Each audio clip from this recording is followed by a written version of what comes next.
Lisons Psaume chapitre 106, commençons au verset 1. Louez l'Éternel, car il est bon, car sa miséricorde dure à toujours. Qui dira les eaux faibles de l'Éternel, qui publiera toute sa louange? Heureux ceux qui observent la loi, qui pratiquent la justice en tout temps. Amen. Heureux ceux qui observent les commandements de l'Éternel et qui pratiquent la justice en tout temps. Je voudrais encore éveiller les enfants de Dieu en ce qui concerne la justice de Dieu, afin que tu ne sois pas celui-là qui obéit aujourd'hui et le lendemain, l'incrédulité ou encore la haine ou encore les jalousies, ou encore tu tombes dans les pièges de l'ennemi et il t'enroule. Obéis en tout temps. C'est de ne pas mettre en oubli la belle confession qu'on a faite devant Dieu, devant les hommes et devant la nature. Quand il s'agit de confesser, on s'engage, on peut dire tout devant Dieu, mais le lendemain, on oublie aussi rapidement. Je vois que c'est une habitude pour les enfants de Dieu de se repentir et de reprendre la même chose le lendemain. Je vous dis, c'est ce que la parole de Dieu appelle l'ennemi retenu captif un peu. Vous êtes retenu captif. Or, lorsque vous acceptez le Seigneur, il dit bien par la parole que c'est un engagement d'une bonne conscience. Ça veut dire j'ai bien réfléchi. Quand deux personnes partent pour se marier, avant de donner des accords, même pour que le maître signe l'acte, il y a beaucoup d'interrogations. C'est pas ça? Tel, est-ce que tu crois que tu vas supporter tel dans les difficultés comme dans les bons jours? Tu dis je crois. Même vous deux, quand vous prenez des engagements, on demande là derrière s'il n'y a personne qui s'oppose. Si quelqu'un s'oppose, ça ne veut pas dire qu'on arrête, mais on arrange, s'il est possible, on continue. Et comme la foi est individuelle, on n'interroge pas derrière. C'est un engagement d'une bonne conscience. Donc si tu as échoué, ou si tu échoues, il n'y a personne qu'on va l'interroger. C'est ta propre conscience. L'âme, c'est pourquoi la parole de Dieu dit, l'âme qui pêche mourra. Celui qui pêche nuit à son âme. C'est pour cette raison que la parole aussi le déclare ainsi. Donc, si tu veux pécher, tu pêches. Ce n'est pas un problème. Tu ne conduis pas un peu au péché, mais tu conduis ton âme en enfer. C'est ça le salaire du péché. Tu conduis ton âme en enfer. Et la parole de Dieu dit quoi? Que vivants, ils sont morts. On peut être vivant, on peut aller à l'église tous les jours. On a déjà lié main et pied en enfer. Vous avez donné la main d'association à l'ennemi, si bien que vous l'honorez et vous le louez chaque jour. Parce qu'il aime ceux qui pêchent tous les jours. Et après, il vient devant Dieu raconter n'importe quoi. Et après, ça passe. Ça peut passer devant les hommes. Nous, comme ça, vous pouvez tromper. Mais Dieu, vous ne pouvez pas tromper. Vous pouvez nous tromper si Dieu ne nous révèle pas votre mensonge. Mais devant Dieu, le mensonge ne passe pas. C'est une vérité que vous deviez connaître ce soir. Devant Dieu, le mensonge ne passe pas. Vous pouvez jongler, non. Vous pouvez jongler, mais on ne jongle pas Dieu. On ne jongle pas Dieu. C'est pour cette raison qu'il dit, reprenez ce verset. Au verset 3. Pratique la justice en tout temps. Heureux ceux qui observent la loi, qui pratiquent la justice en tout temps. Qui pratique la justice en tout temps. Vous voyez, le roi David dans Psaume 101, il dit qu'il hait la conduite des pécheurs. Pourquoi? Parce qu'il veut pratiquer la justice en tout temps. Elle ne s'attachera pas à lui.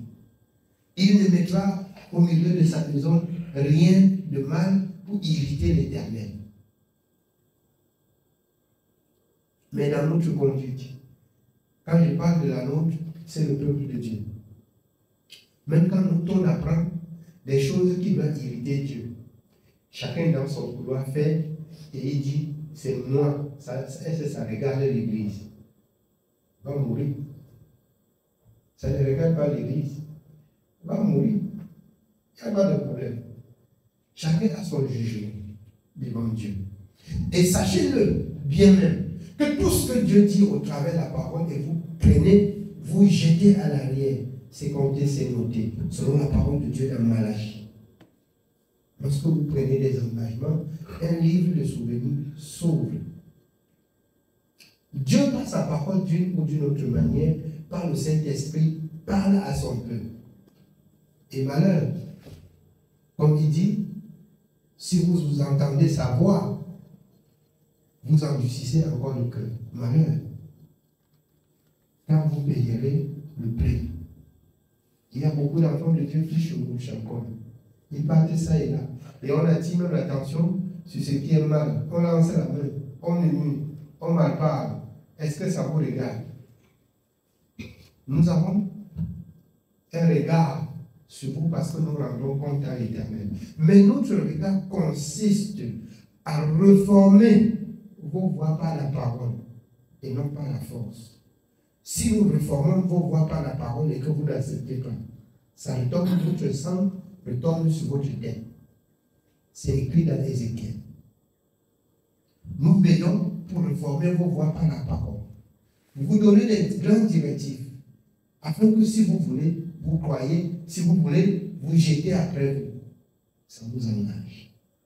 Heureux celui qui pratique la justice en tout temps. Oui, on continue. Nous continuons au verset 4. Éternel, souviens-toi de moi dans ta bienveillance pour ton peuple.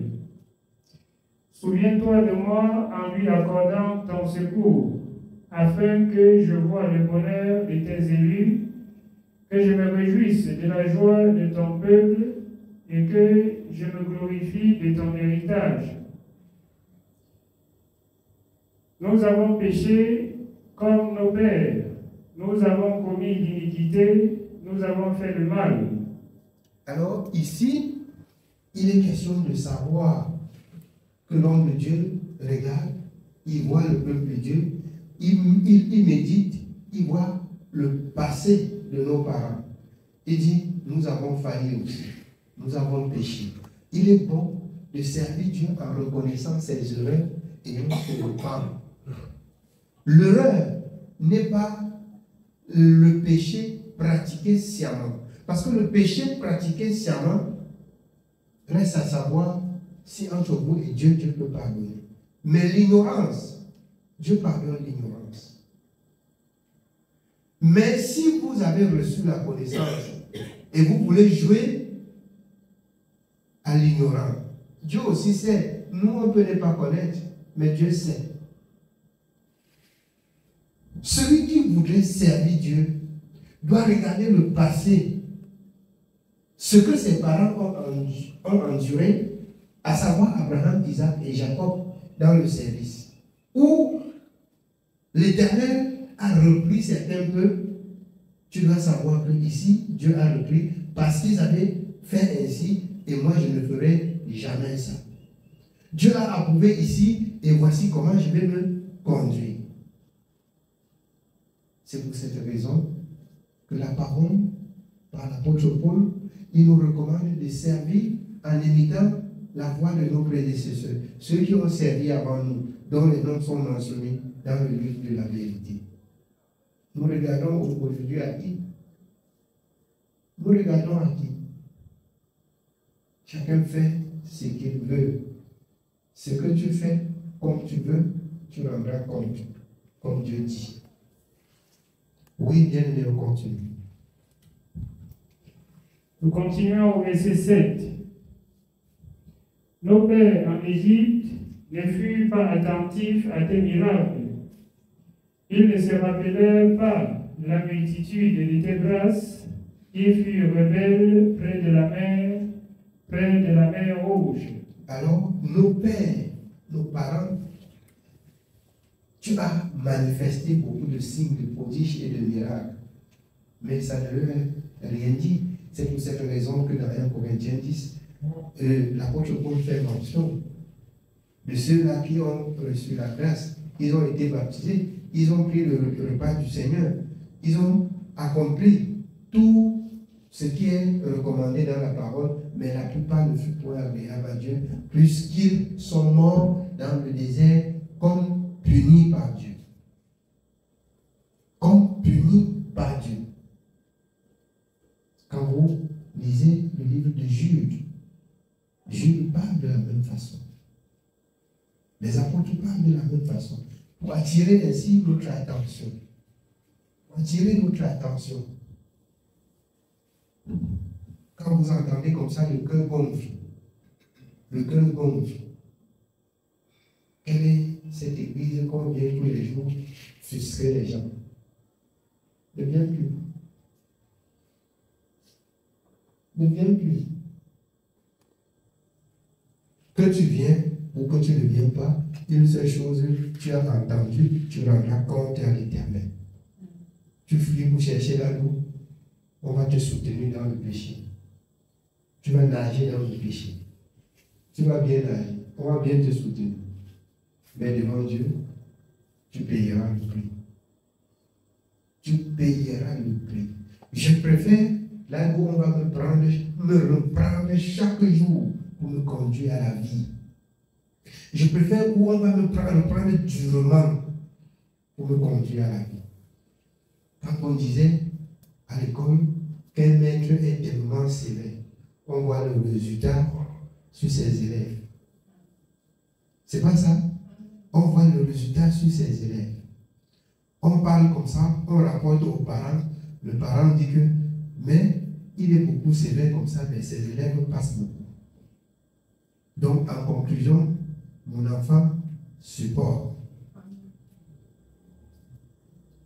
En conclusion, mon enfant supporte. Amen. Parce que c'est pour ton bien. C'est pour ton bien. Le Seigneur, les pharisiens ont dit, cette doctrine est dure. Qui peut l'écouter? C'est la vérité. Si c'est dur, sont aussi durs pour que la parole là prend la même température avec toi et elle te conduit. Que ça te conduit. Amen. Oui, bien. Nous sommes au verset 8. Mais il les sauva à cause de son nom pour manifester sa puissance. Il menaça la mer Rouge et elle se dessécha. Vous allez comprendre, il est sauva à cause de son nom.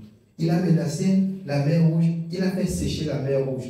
Ici, Israël n'avait pas encore reçu les lois et les ordonnances. C'est pour cette raison que vous pouvez comprendre, ça passe et il n'y a pas de châtiment.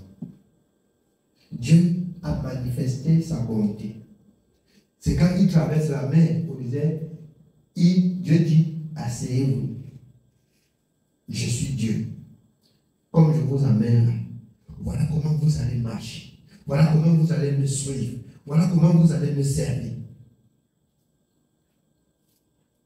On entre à la maison de Dieu aujourd'hui, on vient. On voit un petit garçon devant en train de parler. Chacun, dans son confort, il s'assoit. Comme on a visité beaucoup de religions, on dit qu'on pensait que ça devait être comme ça. On pensait qu'on devait tourner un peu comme ça. Pour vous favoriser dans le péché. Pour vous favoriser dans le péché. Il dit même d'abord tout ça à qui? Nous, on a appris tout ça. Quand ça ne vous laisse pas la possibilité de jongler dans le péché, même une minute, ça fait mal. Ça fait mal. Celui qui va supporter la sainte doctrine servira Dieu avec lui. Celui qui ne va pas supporter va partir. Comprenez bien comme ça. Là. Je ne négocie pas pour ceux qui vont rester pour la parole. Moi, je vais servir mon Dieu et entrer dans le repos. Et je servirai mon Dieu sans côtoyer le péché. Là, rassurez-vous. Le péché est un poison pour le croyant. Vous voyez, partout dans le monde, on entre dans la maison de Dieu. On peut parler de Dieu sans parler de la justice de Dieu dans le péché. On conduit le peuple en enfer. On conduit tout un peuple en enfer. Et si vous êtes ceux-là qui lisez la parole, il est dit, comme nous lisions l'autre jour, pendant que le peuple d'Israël sera nommé, comme le sable de la mer, un tout petit poignet seulement sera sauvé. Quand j'entends ça, vraiment, je me méfie à la foule. Parce que dans la foule là, on peut te troubler, tu perds même de vue. Dans Ézéchiel, pas Ézéchiel, autant pour moi, oui, Ézéchiel parlait de Moïse. Le peuple qui a poussé Moïse en colère, si bien que Moïse n'est pas entré à la terre promise, à Canaan. Sur la montagne, Dieu lui dit, tu vas voir, mais tu ne vas pas entrer. Dans l'ombre également. Il est arrivé sur la montagne, il a vu Canaan, il a été enterré là-bas sans entrer à Canaan. Il a été beaucoup humble, et c'est pour cette raison que Dieu l'a repris. C'est pour cette raison que l'apôtre Paul, lui, il prêche l'évangile, et il rappelle aux autres, je traite durement mon corps et je la tiens assujetti, le peur que vous annoncez et d'aller moi-même en enfer. Donc, toi qui écoutes et qui parles aussi aux autres, sache qu'il faudrait bien arranger ta vie. Sache qu'il faudrait bien mettre en pratique ce que tu écoutes pour pouvoir parler aussi aux autres. Sinon, tu peux parler, les autres bondissent, ils sont sauvés, tu es condamné. Tu te glorifies que j'ai cru il y a 20 ans. Et bien, c'est 20 ans de souffrance pour aller en enfer.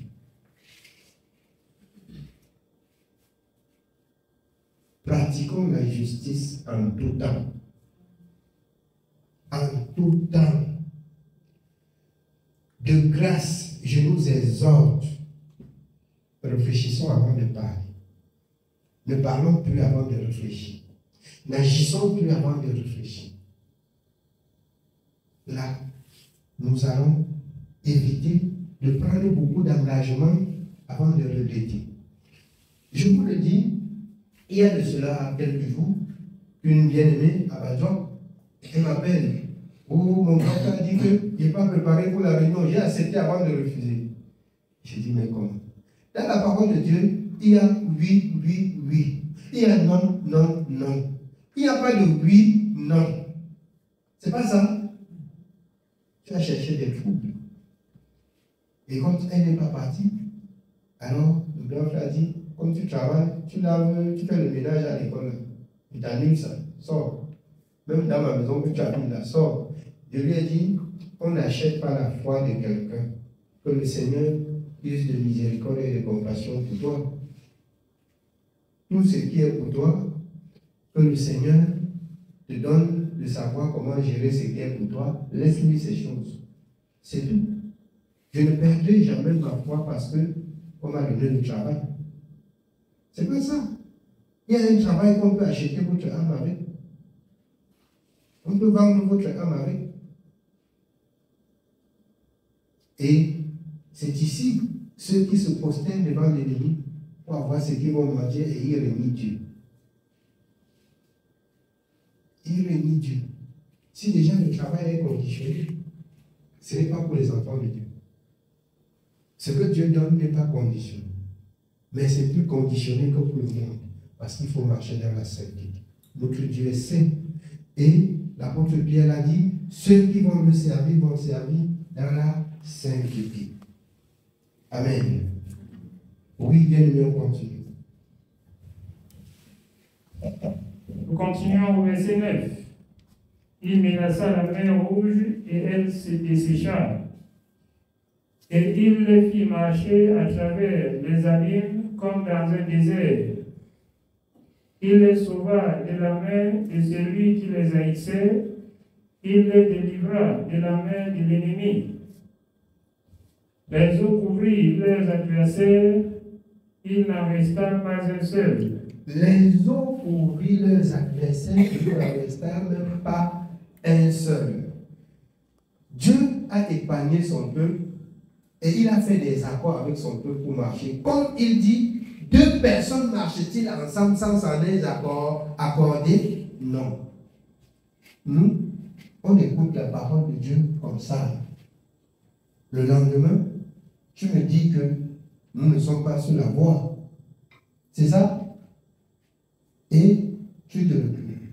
Moi-même, je me recule. Jusqu'à ce qu'on voit celui qui est sur la voie. C'est pas ça? Je vous le dis, sinon, vous pouvez tendre la main d'association. Et la parole de Dieu dit, la mauvaise compagnie corrompt les bonnes mœurs. Tu vas te retrouver en train de faire certaines choses par contrainte, par compagnie, sans savoir. Tu vas te retrouver en train de faire certaines choses par compagnie, sans savoir, par compassion. Oui, parce que, comme je disais l'autre jour, vous avez été longtemps charnels ensemble jusqu'à ce que vous oubliez ce que Dieu a dit.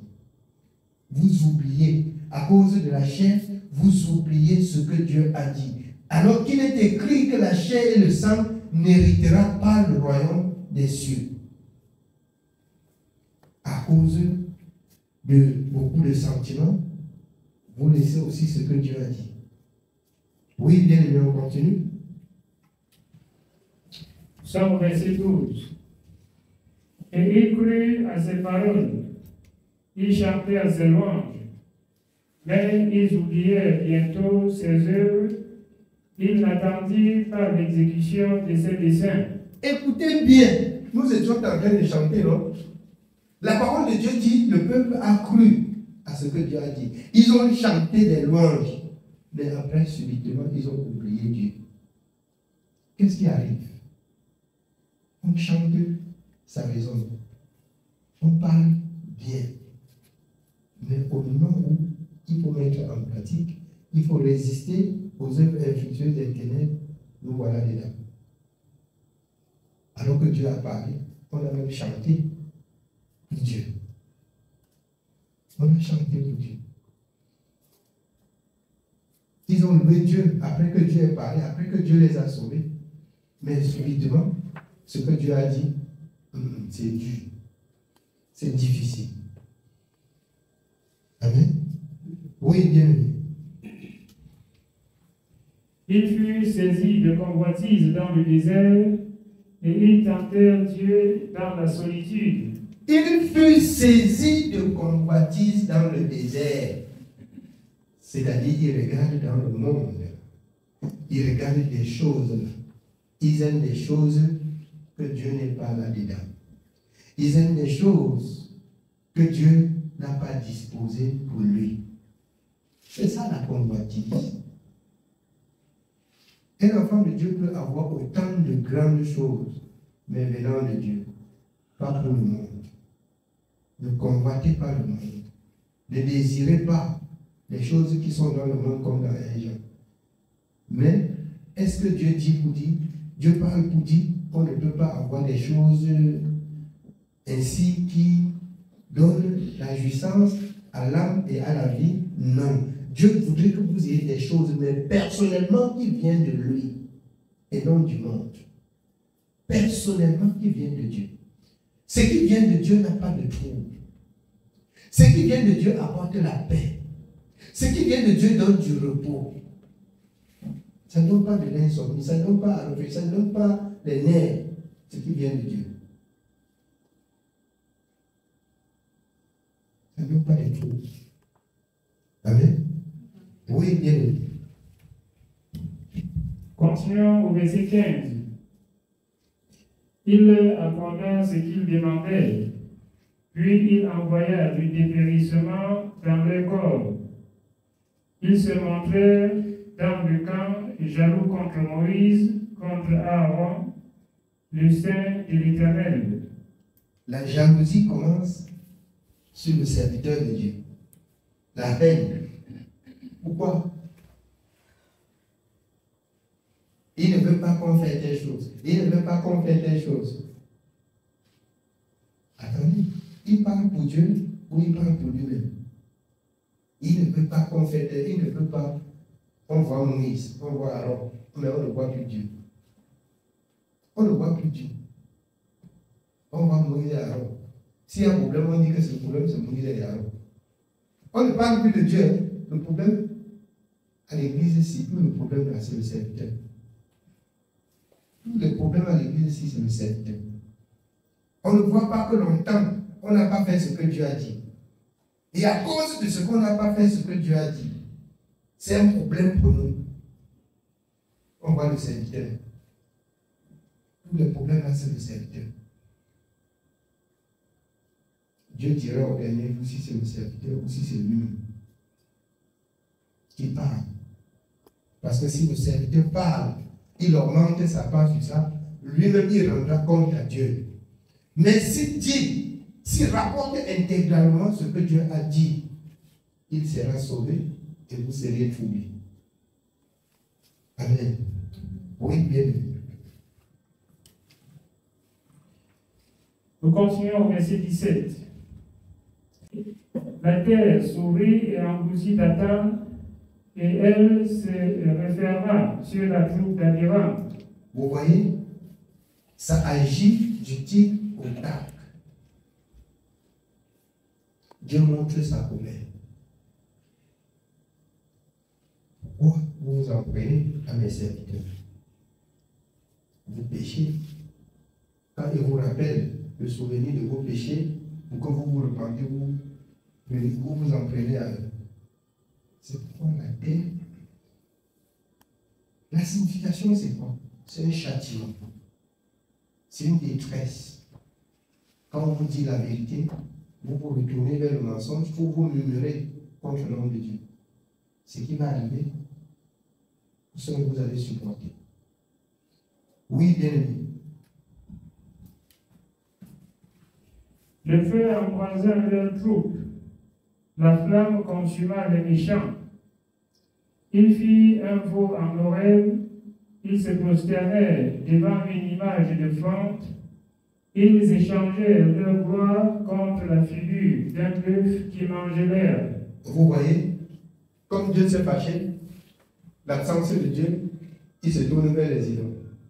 C'est comme ça. Je peux vous dire, je décris ça ce soir pour vous dire. Quand quelqu'un entre déjà en contestation ou en colère contre le nom de Dieu, il voit que tout ce qu'il dit est mal. Il va se retrouver en train de servir les idoles. C'est la vérité. Il va se retrouver en train de servir les idoles. On va donner la note d'association aux idoles. C'est vrai. Oui, bien aimé. Ils oublièrent Dieu, leur sauveur, qui avait fait de grandes choses en Égypte, des miracles dans le pays des Cham, des prodiges sur la mer Rouge. Et il parla de les exterminer. Mais Moïse, son élu, s'éteint à la brèche devant lui pour détourner sa fureur et l'empêcher de les détruire. Il méprisait le pays des délices. Il ne crut pas à la parole de l'Éternel, il murmurait dans leur tente. Ils n'obéirent point à sa voix, et il leva la main pour jurer de les faire tomber dans le désert, de faire tomber leur postérité parmi les nations, et de les disperser au milieu des pays. Non seulement eux, mais leurs enfants aussi. Dieu jure de faire tomber les enfants d'eux-mêmes. Vous comprenez ça? Il est bon d'obéir à la parole de Dieu. Il est bon lorsqu'on a pris l'engagement d'honorer ses engagements devant Dieu. Et c'est pour cette raison que je dis toujours, quand quelqu'un dit, serviteur, je suis prêt, je vais me baptiser. Je m'assois encore, je dis, on lit, on lit. On arrive au bord des eaux, je dis, lisons. On lit. Je suis prêt. Là, c'est ton engagement. Il n'est jamais forcé quelqu'un pour le baptiser. Jamais. Et depuis que j'ai appris, j'ai connu, par la grâce de Dieu, le Dieu vivant, j'ai appris du serviteur de Dieu qu'on ne flatte pas quelqu'un pour le baptiser. On ne flatte pas quelqu'un pour l'amener dans les eaux. On éprouve même quelqu'un avant de l'amener dans les eaux. Amen. C'est pourquoi les autres disent que baptême, après là, je prends que la parole, je tourne là, je regarde pour voir si le lendemain il va encore me parler du baptême. Et je regarde. Jusqu'à ce que je trouve que le lendemain il parle encore. Je change de façon de parler dans la parole. Je parle encore d'une autre façon. Il dit encore que serviteur, tu as oublié qu'on devait me baptiser. Il dit donc tu es prêt? Oui. Il dit ok. Il n'y a pas de problème. Allons. Là, c'est un engagement d'une bonne conscience envers Dieu. Je n'ai jamais flatté quelqu'un. Amen. Oui, bien. Nous continuons au verset 28. Ils s'attachaient à Baal-Péor et mangeaient des victimes sacrifiées aux morts. Ils irritaient l'Éternel par leurs actions et une plaie fit éruption parmi eux. Phinehas se leva pour intervenir et la plaie s'arrêta. Cela lui fut imputé à justice de génération en génération pour toujours. Ils irritaient l'Éternel près des eaux de Mériba, mais Moïse fut puni à cause d'eux, car ils aigrirent son esprit, et il s'exprima légèrement des lèvres. Moïse fut puni à cause d'eux. Moïse fut puni à cause d'eux. Donc, c'est pourquoi, selon vos attitudes là, ça me fait dire que je bouge mes oreilles. Vous voulez pécher, pécher seul. Vous voulez mourir, allez mourir seul. Vous me laissez tranquille. Je vois ce qu'on a fait à Moïse, aux autres serviteurs. Je préfère m'arrêter dans la parole. Si quelqu'un veut traverser sur la parole, il traverse. Oui, bien aimé, continue. Au verset 34. Il ne détruisit point les peuples que l'Éternel leur avait ordonné de détruire. Ils se mêlèrent avec les nations et ils apprirent leurs œuvres. Ils servirent leurs idoles qui furent pour eux un piège. Ils sacrifièrent leurs fils et leurs filles aux idoles. Ils répandirent le sang innocent, le sang de leurs fils et de leurs filles qu'ils sacrifièrent aux idoles de Canaan. C'est dans plusieurs autres passages. Chaque serviteur de Dieu rappelle ça au peuple de Dieu. Vous allez aller dans Nombre, vous allez voir cela. Vous allez aller dans Deutéronome, vous verrez cela. Dans plusieurs passages des Écritures, les serviteurs de Dieu rappellent cela au peuple de Dieu.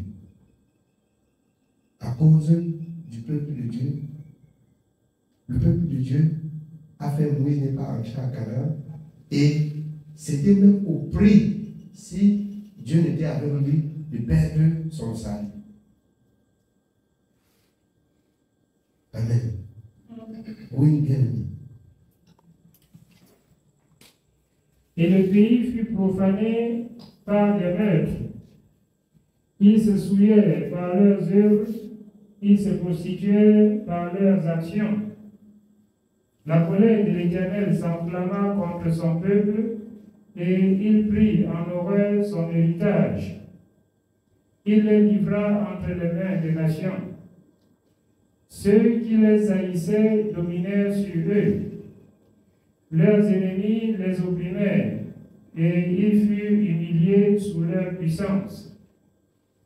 Plusieurs fois, il les délivra, mais ils se montrèrent rebelles dans leurs desseins, et ils devinrent malheureux par leurs iniquités.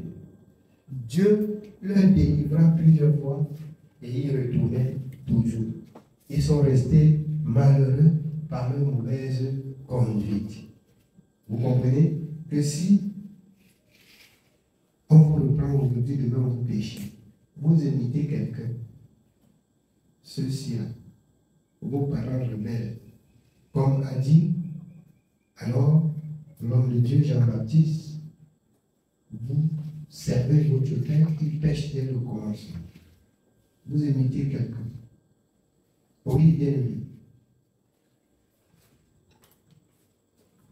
Nous continuons au verset 44.